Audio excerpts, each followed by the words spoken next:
Hello everyone, welcome to you all on KRK Academy। साथियों, आज आप सभी बच्चों का मैं इस CAPF UPSC स्पेशल बैच में बहुत बहुत स्वागत करता हूं। मेरा नाम अमन अर्जुन सिन्हा है और मैं पिछले 15 वर्षों से UPSC सिविल सर्विसेज के एग्ज़ाम में ज्योग्राफी की क्लासेस को ले रहा हूं कि पिछले 15 वर्षों में जो ज्योग्राफी एज ए सब्जेक्ट के रूप में मैंने जो क्लासेस लिया है, तो एक एक्सपर्टाइज जो कंटेंट है वो आपके सामने यहाँ पर मिलेगा।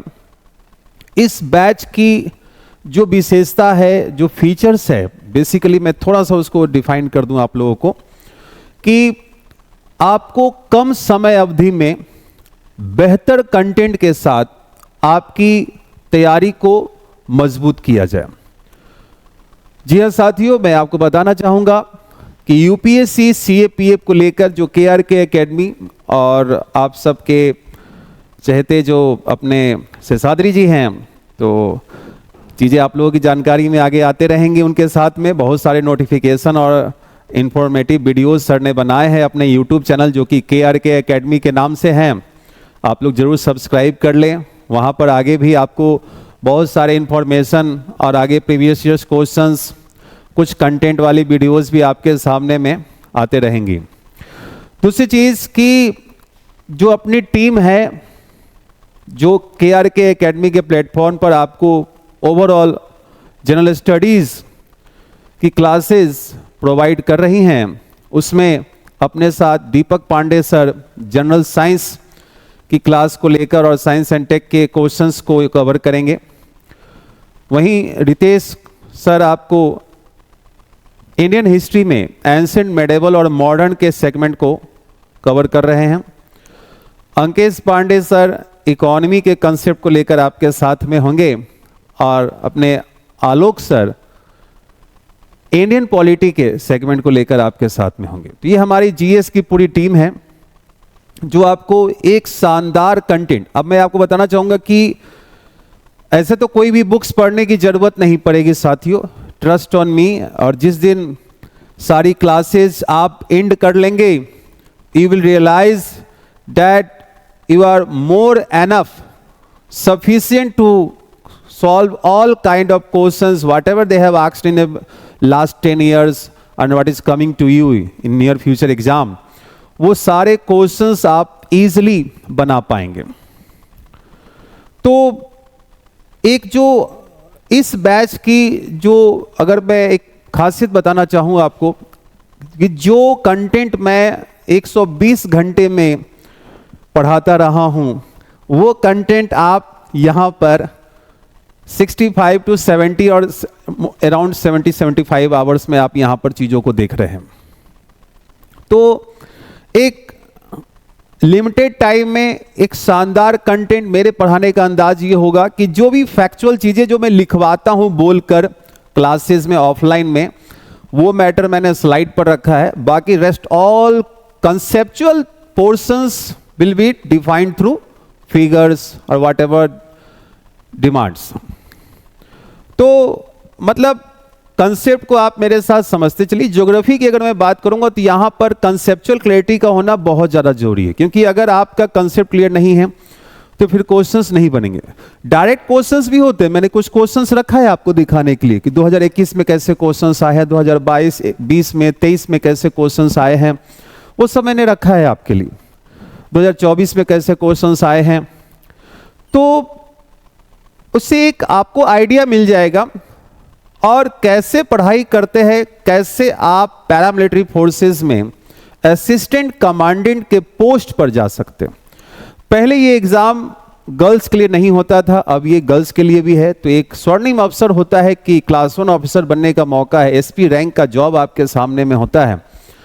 और कुछ नहीं, अगर आपने सिर्फ 4-5 महीने अच्छी शानदार इन कंटेंट को पढ़ लिया, रिवाइज कर लिया, ब्रशअप कर लिया और प्रीवियस ईयर्स क्वेश्चंस को लगा लिया, तो विश्वास रखिए जब आप एग्जाम में जाएंगे और एग्जामिनेशन हॉल में सीटेड होंगे, आपके चेहरे पर वो मुस्कान होगी। और मैं कहता हूं ना कि जब आंखों में अरमान लिया, मंजिल को अपना मान लिया, फिर मुश्किल क्या है आसान क्या है, जब ठान लिया तो ठान लिया।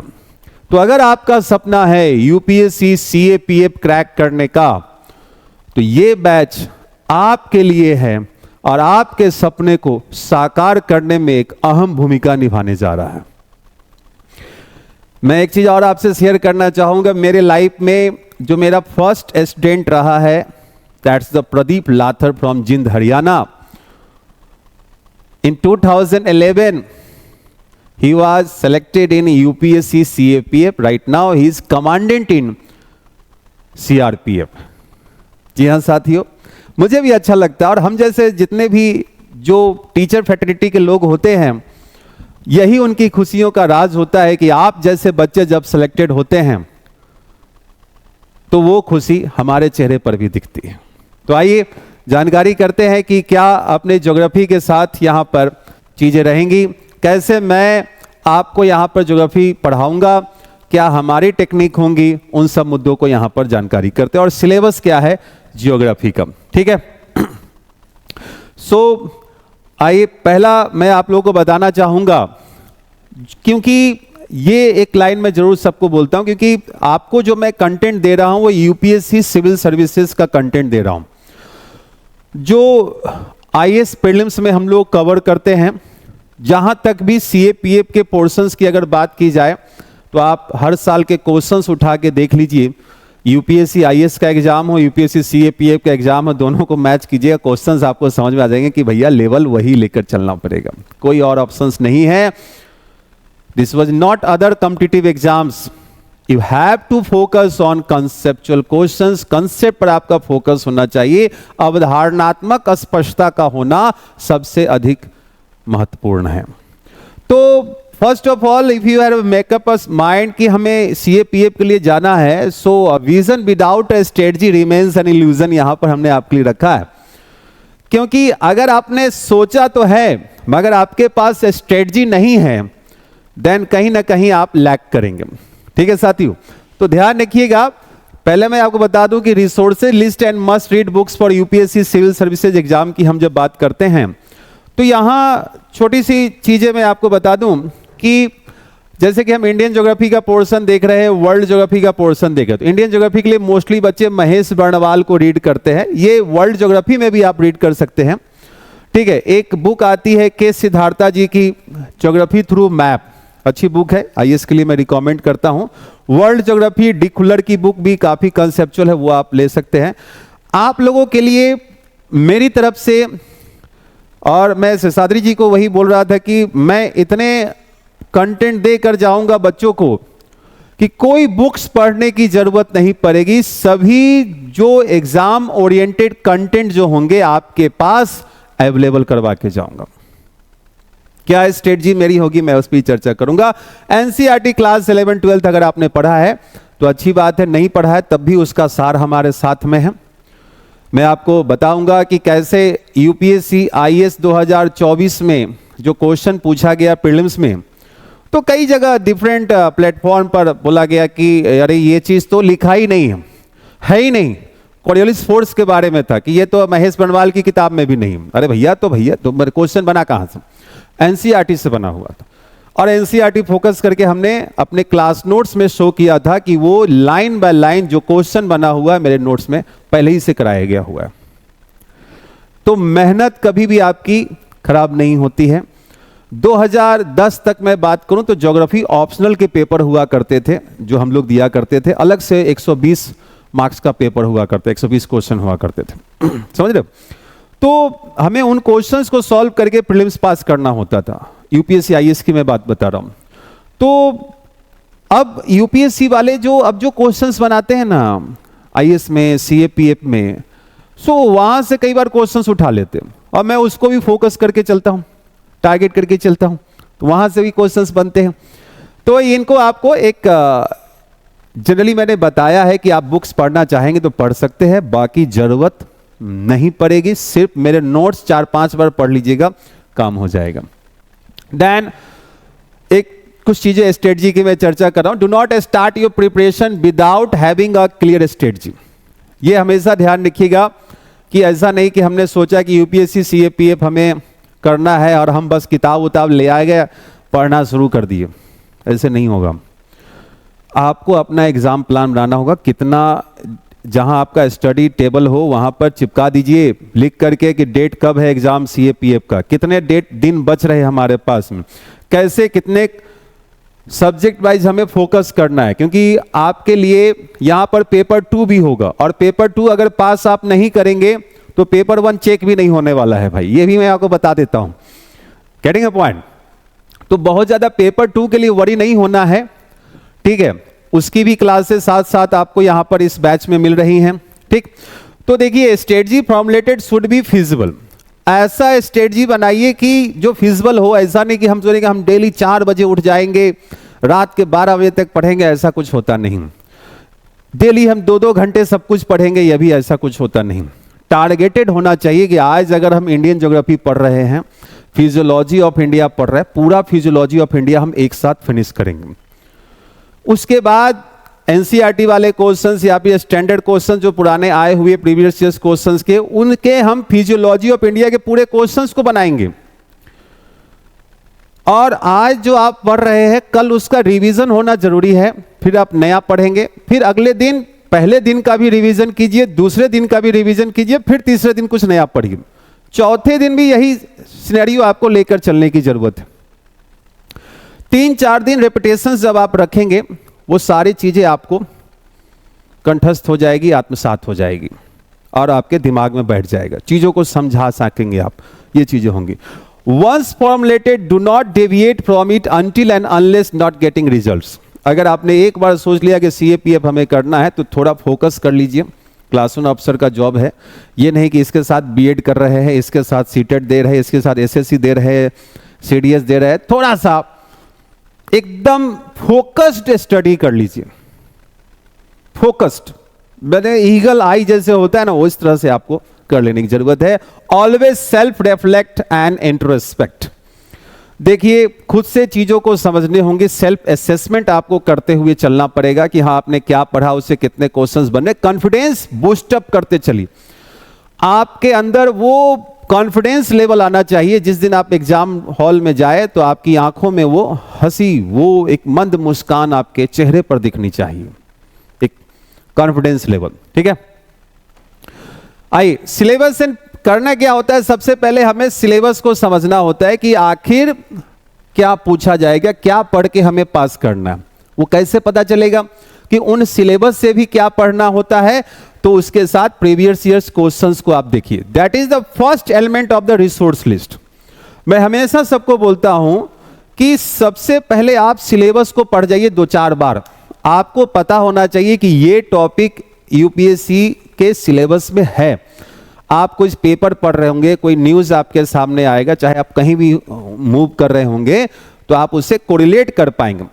And you have to make your mind and have to develop the approaches of interdisciplinary approach. Like कि in history को आप कोरिलेट कर लो ज्योग्राफी के साथ में, आप पॉलिटी को ज्योग्राफी के साथ, हिस्ट्री के साथ आप कोरिलेट करने की इतनी सक्षमताएं आपको डेवलप करनी हो। You have to focus on cognitive study. Cognitive study की ओर आप मूव कीजिए, आप कर सकते हैं। Trust on yourself first of all, ठीक है। Do brush up more, keep your resources relevant and limited. जैसा कि हमने बताया कि सारा कुछ आपको मेरे कंटेंट में ही होगा, मेरी टीम के कंटेंट में ही होगा, तो कुछ भी एक्स्ट्रा आपको पढ़ने की जरूरत नहीं पड़ेगी साथियों, ये मैं आपको बता देता हूं। कुछ भी एक्स्ट्रा एक बार विश्वास करके देखिए, क्योंकि अगर आप ट्रस्ट करते हैं, जैसे आप मंदिर भी जाते हैं तो आपको एक आस्था होती है, आपका एक ट्रस्ट होना चाहिए। अगर आप हाफ माइंडेड जा रहे हैं, हाफ ट्रस्ट रखते हैं, तो वो चीजें नहीं हो पाती। एक बार आजमा के देख लीजिएगा, ठीक है। First NCERT, then advanced books and finally the value addition material. कहने का मतलब यहां पर है कि firstly we will go through the NCERT then the advance material. तो ये हम तो क्लास के साथ करवा देंगे।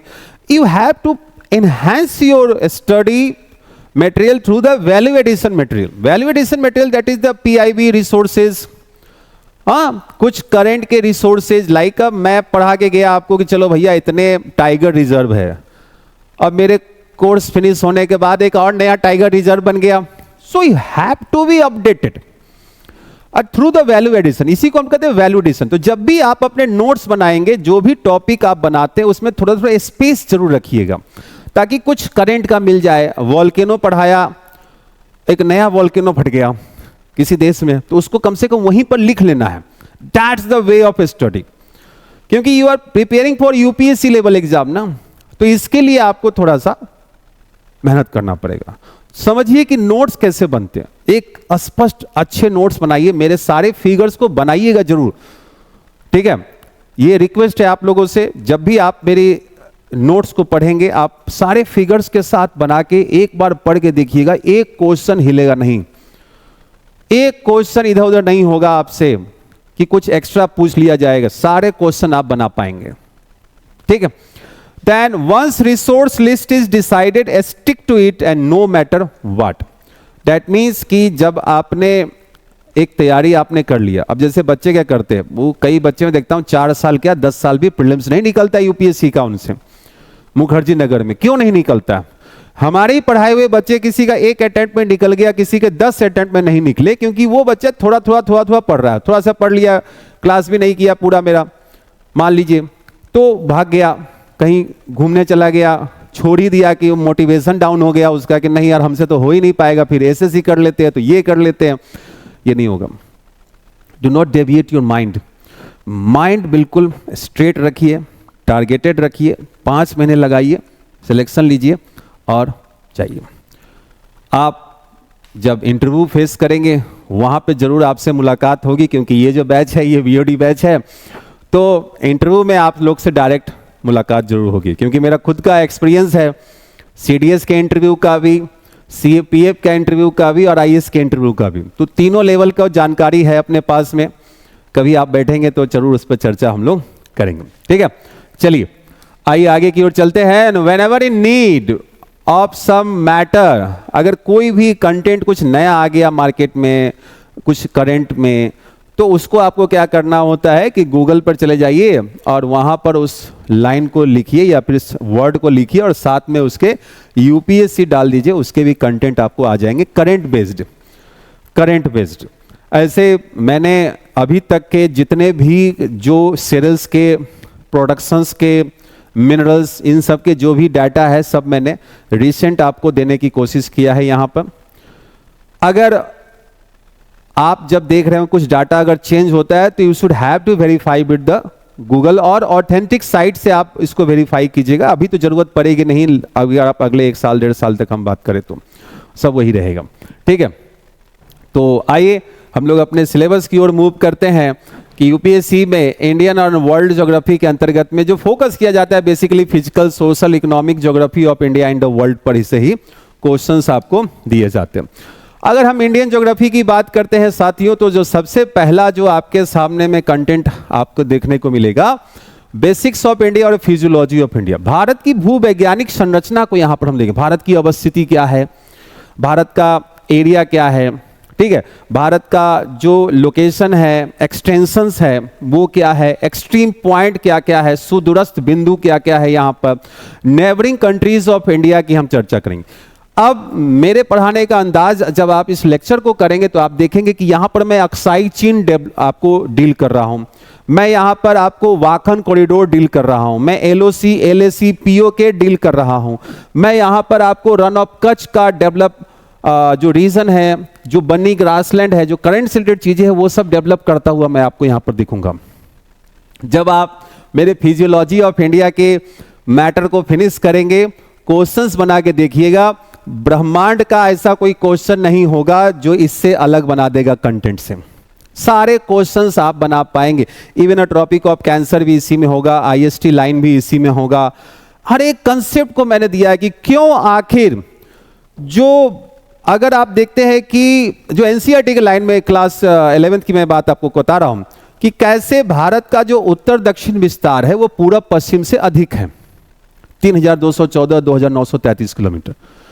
तो वाई तो वो भी वाई भी वहां पर क्लियर किया हुआ है कि कैसे दो देशांतर रेखाओं की मध्य की दूरी जो है वो इक्वेटर से पोल्स की ओर कम होती जाती है। That the 1 degree longitude line is decreasing from equator towards poles, सब डील किया हुआ, कुछ भी इसमें आपको बचेगा नहीं। इवन स्टेट्स एंड पोजीशंस, हर एक चीज, कहीं पर मैंने आपको हर एक चीज डिफाइन किया कि यहां से कैसे स्टेट से रिलेटेड क्वेश्चंस पूछा जा सकता है कि हाँ भाई इससे अगल बगल कौन कौन से स्टेट है, आईएसटी रेखा के ईस्ट कौन है, वेस्ट कौन है, 15 डिग्री के नॉर्थ कौन है, साउथ कौन है, ये इस तरह से क्वेश्चंस पूछे जाते हैं। यूपीएससी कुछ भी क्वेश्चंस बनाएगी वो आपको मैंने यहां पर बताया हुआ है, ठीक है। आइए नेक्स्ट हम लोग देखेंगे फिजिकल फीचर्स को देखना होगा, the physical division of India. अब फिजिकल डिवीजन ऑफ इंडिया में firstly we will go through the great northern आपको माउंटेन्स, जो उत्तर के जो पर्वतीय प्रदेश जो है उनको आपको देखना पड़ेगा यहाँ पे। और उत्तर के पर्वतीय प्रदेश में आप हिमालय देखेंगे, ट्रांस हिमालय देखेंगे, ईस्टर्न हिल्स को देखेंगे, इन तीनों को हम लोग देख रहे होंगे। यहाँ पर ही मैं आपको सुलेमान माउंटेन, हाँ हिंदू कुश माउंटेन, उनके पासेज सब करवाया हुआ।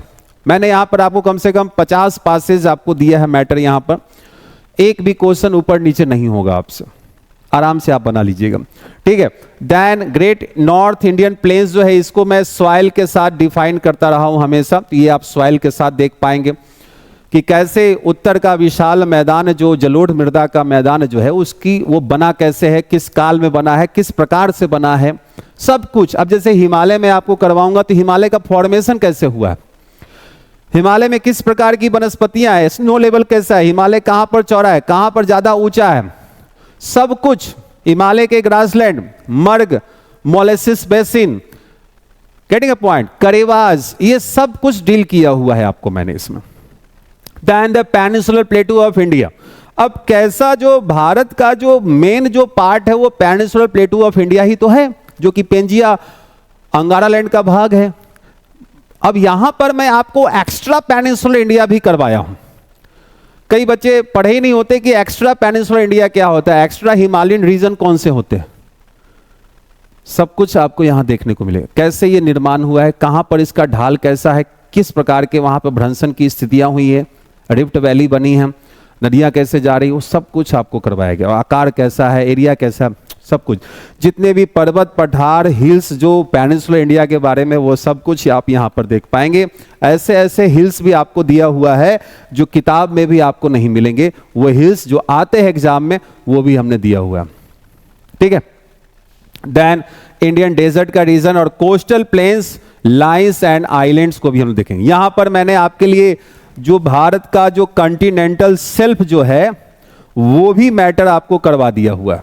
कॉन्टिनेंटल शेल्फ कि भारत का महाद्वीपीय मग्न तट जो है वो कहां पर अधिक चौड़ा है, कहां पर कम चौड़ा, आज तक आईएएस में ही सिर्फ पूछा गया हुआ है, ठीक है। तो ये सारे मैटर आप यहां से रीड कर पाएंगे।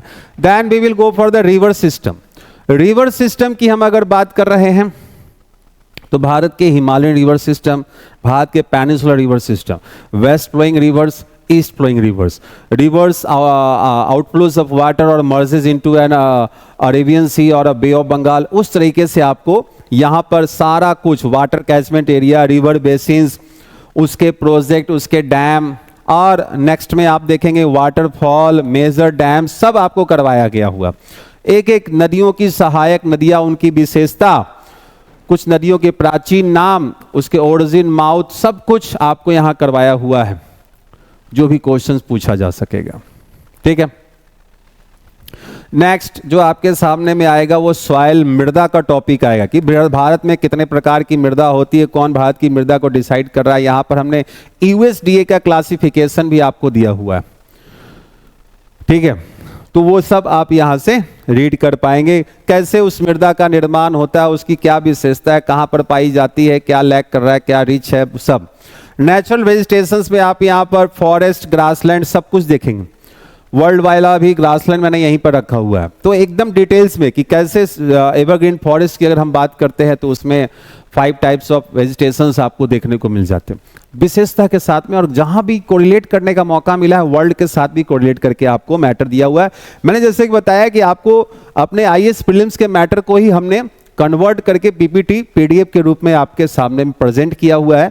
हाँ, सारे फिगर वगैरह जो है, ग्राफ वगैरह जो है, डायग्राम्स वगैरह वो मैं बनाया हूँ और वो सारा चीज आपको स्पष्ट रूप से समझ आएगा। सिर्फ जो मैं बोल के लिखवाता हूँ वही चीज आपको यहाँ पर मैंने कंटेंट को रिटन में दिया हुआ है। ठीक है, I then agriculture, types of agriculture practices आप देखेंगे। सबसिस्टेंस फार्मिंग क्या है, इंटेंसिव क्या है, एक्सटेंसिव क्या है, कॉन्ट्रैक्ट फार्मिंग क्या है, मिक्स्ड फार्मिंग क्या है, मिक्स्ड क्रॉपिंग क्या है, टेरेस फार्मिंग, स्टेप फार्मिंग, सब सारा कुछ आप यहां से देखेंगे।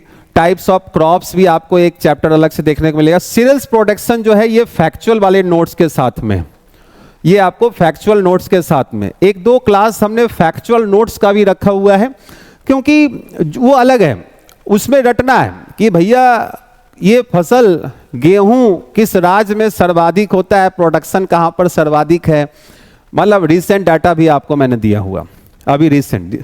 ठीक है, तो ये यहां से आपको मिल जाएगा। देन क्लाइमेट का टॉपिक आप देखेंगे कि भारत की जलवायु कैसी है, भारत में सीजन्स कितने होते हैं, किस प्रकार के सीजन्स होते हैं, कैसा प्रभाव होता है, भारत की जो जलवायु है वो ट्रॉपिकल एंड सब ट्रॉपिकल मानसून क्लाइमेट है वो कैसे है, उसको एक्सप्लेन किया हुआ है। यहीं पर आप देखेंगे तो मानसून को बहुत ही शानदार तरीके से, what about the origin of monsoon, चाहे वो क्लासिकल थ्योरी हो, मॉडर्न थ्योरी हो, सारे थ्योरी को लेते हुए, चाहे पिटियेन हो, कोटेश्वरम हो, फ्लोन हो, सबके थ्योरीज हमने डाले हुए। एमजे हो, मैडन जूलियन ऑसिलेशंस हो, इंडियन ओशन डाइपोल मॉडल की, लानिना अलिना, सब कुछ, वेस्टर्न डिस्टर्बेंसेस, सब कुछ आप यहां पर देखेंगे। पूरा सीजन्स रेनफॉल के साथ आपको साइक्लिक ऑर्डर में देखने को मिलेगा। ये क्लाइमेट से क्वेश्चंस बनते हैं, ध्यान रखिएगा, पूरा कंसेप्ट। देन ये पूरा फैक्चुअल मैटर है, ध्यान देने वाली बात ये है। तो ट्रांसपोर्टेशन में आप रेलवे, रोडवेज, वाटरवेज, एयरवेज, इन सब के पूरे फैक्चुअल नोट्स को आपको रटना है। पावर एनर्जी सेक्टर में कौन आगे है, जैसे कि किस इंडस्ट्री में आप देखेंगे कि ज़्यादा मात्रा में कोयले का उपयोग किया जाता है। एनर्जी का सेक्टर की अगर हम बात करते हैं, न्यूक्लियर पावर एनर्जी की बात करते हैं, उन सबको यहाँ पे करवाया गया हुआ है। Conventional energy, non conventional energy, minerals and industries, ये दोनों भी आपको फैक्चुअल नोट्स के साथ में एक लेक्चर हमने रखा हुआ है, वो आपको डील करना है। एक लेक्चर और भी है जो ह्यूमन ज्योग्राफी में डेमोग्राफिक, जो कि आपको सेंसस से रिलेटेड होता है, और ट्राइब्स भी आपको फैक्चुअल नोट्स के साथ में देखने को मिलेगा। ठीक है, ये सब रटना है। जहां रटना है समझिए, सुबह हर दिन उठिए, आप लोगों को तो एग्जाम देना है भाई, ऑफिसर बनना है तो मेहनत तो करना पड़ेगा ना। सुबह 4 बजे उठ जाइए, बहुत हो गया तो 5 बजे। अब तो गर्मी की स्थितियां मैक्सिमम ही रहती है, अगर पूरे साल में देखा जाए तो 9 महीने गर्मी ही रहती है, 2-3 महीने के लिए। अब 2-3 महीने भी दिल्ली जैसे शहर में अगर देखा जाए तो 2 महीने भी गर्मी, ठंड नहीं, अगर पूरी तरह से देखा जाए तो गर्मी की स्थिति पूरी की पूरी बनी रहती है। ठीक है, तो ये आपका इंडियन ज्योग्राफी का पोर्शंस होगा। एक बार जब इंडियन ज्योग्राफी आप पूरा पढ़ लेंगे, आप स्टार्टिंग कीजिएगा इंडियन ज्योग्राफी के साथ में। ठीक है, वही शुरुआत भी है।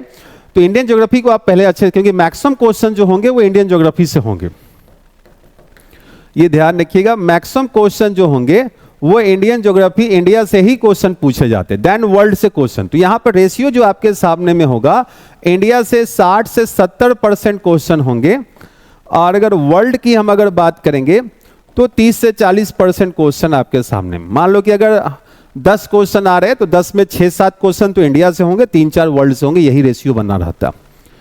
ये मत सोचिएगा कि अब इंडिया में आपको रह के काम करना तो ज्यादा उसी के बारे में पढ़ना पड़ेगा ना, सी बात है। तो आइए वर्ल्ड ज्योग्राफी की ओर चलते हैं। विश्व के भूगोल की क्या कंसर्न रहेंगे, वहां पर आपके सामने में आएगा क्लाइमेटोलॉजी, जलवायु विज्ञान का हम लोग पोर्शन देखेंगे।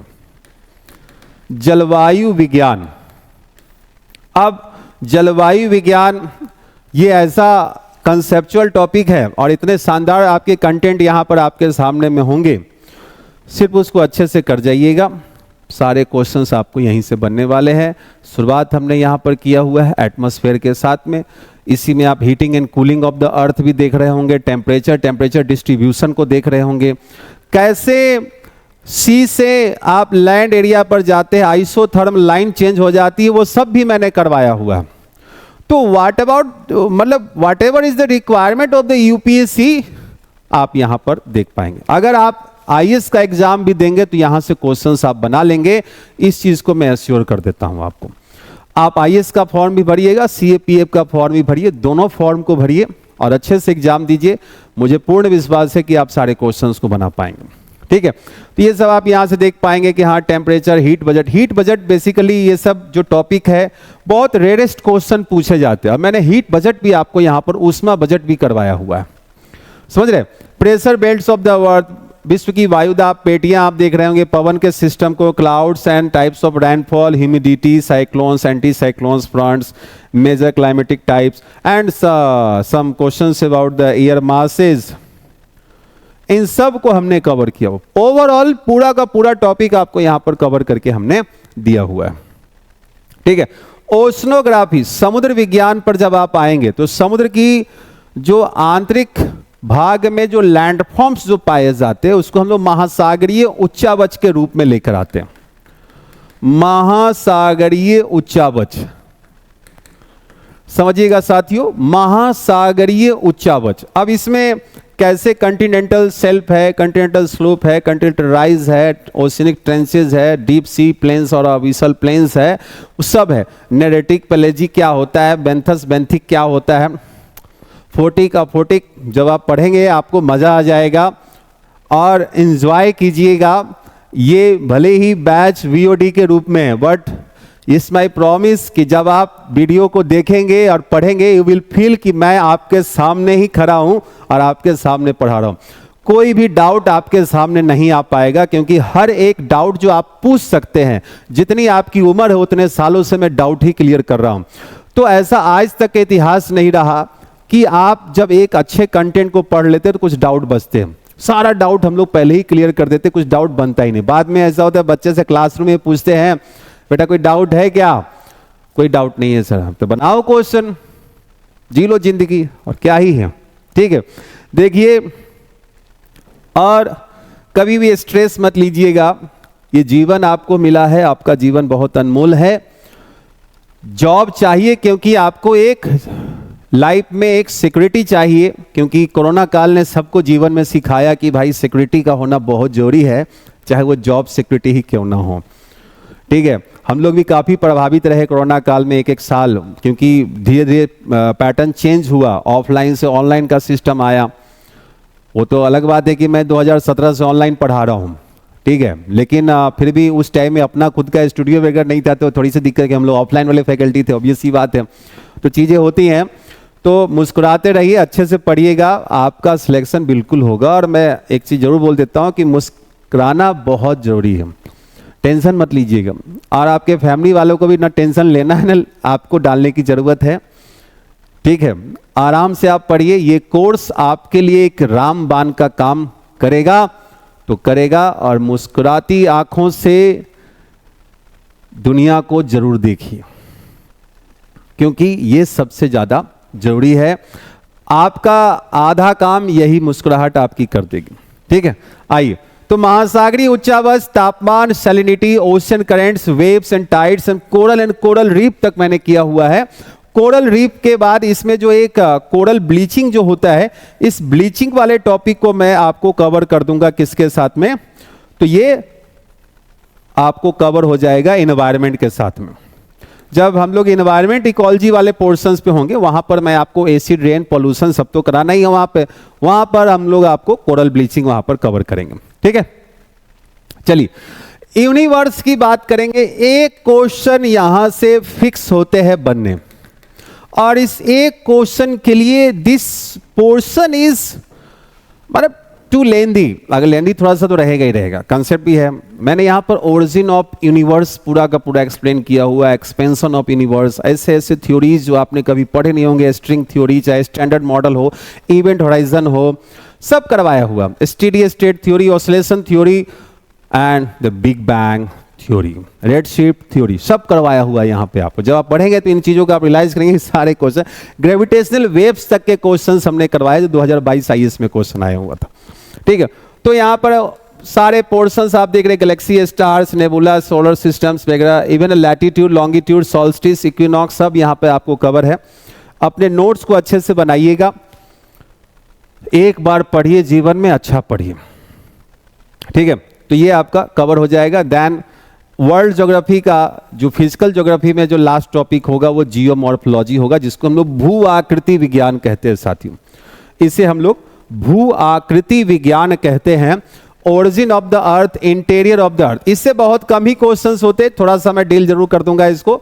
Types and characteristics of rocks आप देखेंगे, फोल्डिंग एंड फॉल्टिंग है, वोल्केनिज्म, अर्थक्वेक्स, वेदरिंग, इरोजन। यहां से बहुत रेयरेस्ट चांस होते हैं क्वेश्चंस पूछने के, तो इसको भी हम लोग थोड़ा बहुत डील करके जरूर रखेंगे कि what about the depositional landforms अब like karst topography, aeolian topography, fluvial topography, नदी द्वारा निर्मित, पवन द्वारा निर्मित, चूने पत्थर के क्षेत्र में स्थलाकृतिक जो विशेषताएं होती है, चाहे वो अपरदनात्मक हो, निक्षेपणात्मक हो, वो आप देख पाएंगे। डिपोजिशनल, इरोजनल, सब आप लोग यहाँ पर हम लोग कवर कर लेंगे। तो यही फिजिकल ज्योग्राफी का पोर्शन आपके सामने में होगा। रेस्ट मैं आपको जो टॉपिक प्रोवाइड करूंगा, एक नोट्स मैं आपको अलग से प्रोवाइड करूंगा। ये जो इंडियन ज्योग्राफी के आपको मैपिंग होगा, इंडियन ज्योग्राफी का, और वर्ल्ड का भी मैपिंग होगा। ये मैपिंग के नोट्स आपको अलग से दूंगा। कोशिश है मेरी शेषाद्री जी से, जैसे मेरी बात हुई है कि वाईटी के आपको एक कुछ जो क्वेश्चंस ये जो है ना, मतलब वर्ल्ड मैपिंग का एक सेगमेंट में अलग से आपको प्रोवाइड कर दूंगा। उसका एक अलग आपके सामने फोल्डर होगा, उसको आप कर जाइएगा। और वो आईएएस के लिए हमने करवाया हुआ था, तो उसको भी मैं बोल दिया हूँ, वो आपको एक बार अवेलेबल हो जाएगा, उसको भी आप चाहे तो कर लीजिएगा, कोई दिक्कत, क्योंकि कवर है, एक वो कंसाइज करके दिया हुआ था। अदरवाइज तो आपको सब यहाँ पर मैटर मिल जाएगा, ठीक है। ये पीडीएफ आपको मैं अवेलेबल कर दूंगा। हाँ, ये मैं आपको बता दूं, जैसे कि एग्रीकल्चर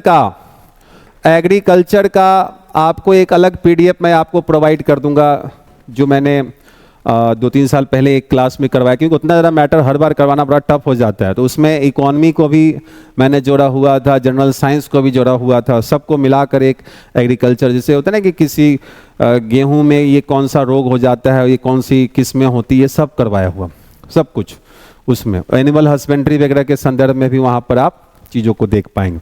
तो ये अपना वर्ल्ड और इंडियन ज्योग्राफी का पोर्शंस रहेगा। मैं छोटा सा ब्रीफ आप लोगों को यहाँ पर एनवायरनमेंट एंड इकोलॉजी का भी कर देता हूँ कि हाँ क्या क्या टॉपिक हम लोग इसमें भी आगे कवर करेंगे, ठीक है। एनवायरनमेंट इकोलॉजी से भी क्वेश्चंस बनते हैं। थोड़ा सा आप लोगों को करना क्या होगा, करंट अपडेट करके रखिएगा। जब भी आप एग्जाम दे रहे होंगे तो 6 मंथ का करंट थोड़ा सा ध्यान में रखिएगा।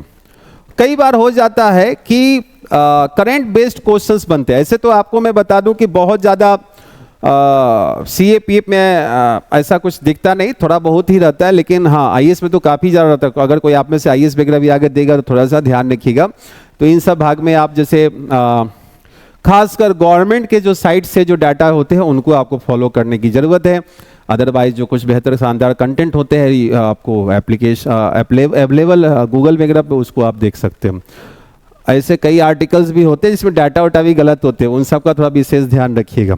आइए, तो एनवायरनमेंट इकोलॉजी की हम लोग बात करें तो सबसे पहले इकोलॉजी एंड इकोसिस्टम आपके सामने में आएगा, जहां पर हम लोग इकोसिस्टम को समझेंगे, कैसे जैविक और अजैविक घटक आपको होते हैं, food chain, food web, ecological pyramids, biogeochemical cycles, हाँ इन सब को देखेंगे। बहुत ज़्यादा इतना डिटेल्स जाने की जरूरत नहीं, कुछ की जानकारी आपको होना चाहिए, ठीक है। इकोलॉजिकल सक्सेशन एंड प्रोडक्टिविटी भी आप यहाँ पर देख पाएंगे। तो ये सब हमने कुछ टॉपिक रखे हैं जो आपको एक बार देखने की जरूरत होती है। कई बार यहाँ से भी क्वेश्चंस बन जाते हैं कि हाँ प्रोजेक्ट टाइगर से क्वेश्चंस बन गया, प्रोजेक्ट एलिफेंट से क्वेश्चंस बन गए, इंडेंजर्ड स्पेसीज से क्वेश्चंस बन जाते हैं, बायोस्फीयर रिजर्व से क्वेश्चन, नेशनल पार्क से क्वेश्चन जो होते हैं ये सब बन जाते हैं, भारत के हॉट स्पॉट से क्वेश्चंस बनते हैं। ये जो 4 हॉट स्पॉट जो आप जो देखते हैं उनसे क्वेश्चंस बनते रहते हैं।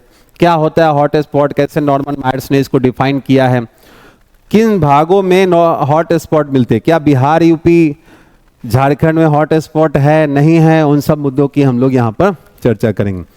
दैन एनवायरमेंटल पॉल्यूशन, तो सबसे बड़ा चीज़ है ग्लोबल वार्मिंग, तो खैर मैंने क्लाइमेटोलॉजी में भी डील किया हुआ है क्लाइमेट चेंज और ग्लोबल वार्मिंग को।